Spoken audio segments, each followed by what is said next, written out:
Dhaka crime hotspot.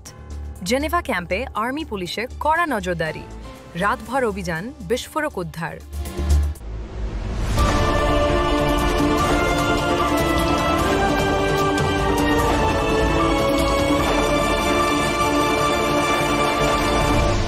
Channel CB.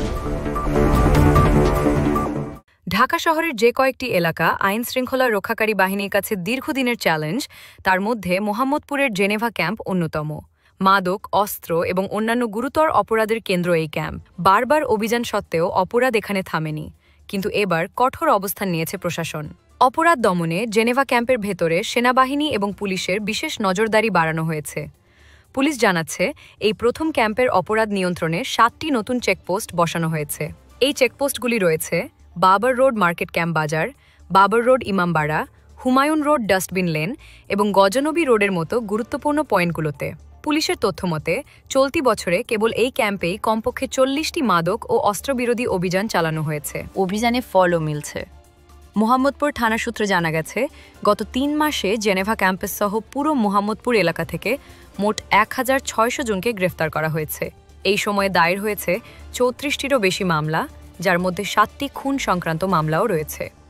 Mohammadpur থানার ভারপ্রাপ্ত কর্মকর্তা কাজী রফিক আহমেদ জানিয়েছেন, রাতে ক্যাম্পের ভেতরে অভিযান চলছে এবং প্রতিদিন গড়ে কমপক্ষে 15 জনকে গ্রেফতার করা হচ্ছে। নিয়মিত উদ্ধার হচ্ছে ইয়াবা, গাঁজা ও অন্যান্য মাদকদ্রব্য। তবে সবচেয়ে চাঞ্চল্যকর খবরটি এসেছে বৃহস্পতিবার রাতের সেনাবাহিনী পরিচালিত বিশেষ অভিযান থেকে। সেনাবাহিনী সূত্র জানায়, শীর্ষ মাদক কারবারি ও সশস্ত্র অপরাধী বুনিয়া সোহেল জেনেভা ক্যাম্পের একটি বাড়িতে ইম্প্রোভাইজড এক্সপ্লোসিভ ককটেল তৈরি করছিল বলে খবর আসে।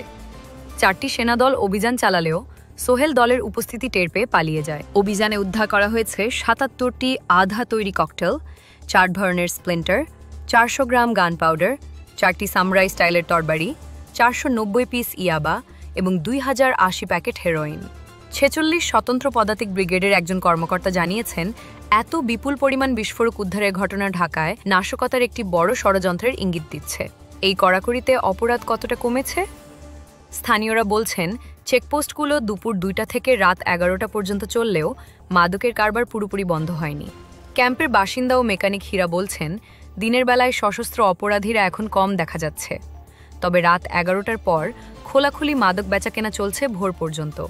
প্রতিদ্বন্দ্বী দলগুলির মধ্যে মাদক বিক্রির জায়গা দখল নিয়ে নৈশ সংঘর্ষ, লুটপাট ও গুলি বিনিময়ের ঘটনাও ঘটছে বলে অভিযোগ স্থানীয়দের। বুনিয়া সোহেলের দল দুর্বল হওয়ায় এখন চুয়া সেলিম নামে আরেক অপরাধী আরও সক্রিয় হয়ে উঠেছে বলেও জানিয়েছেন স্থানীয়রা। প্রশাসন বলছে, ক্যাম্প থেকে অপরাধ সম্পূর্ণ নির্মূল না হওয়া পর্যন্ত এই অভিযান চলবে।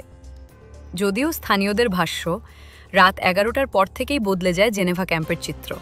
ঢাকা শহরের অন্যতম এই পাউডার কেগ কবে নাগাদ পুরোপুরি শান্ত হবে, সেই দিকেই এখন সকলের দৃষ্টি।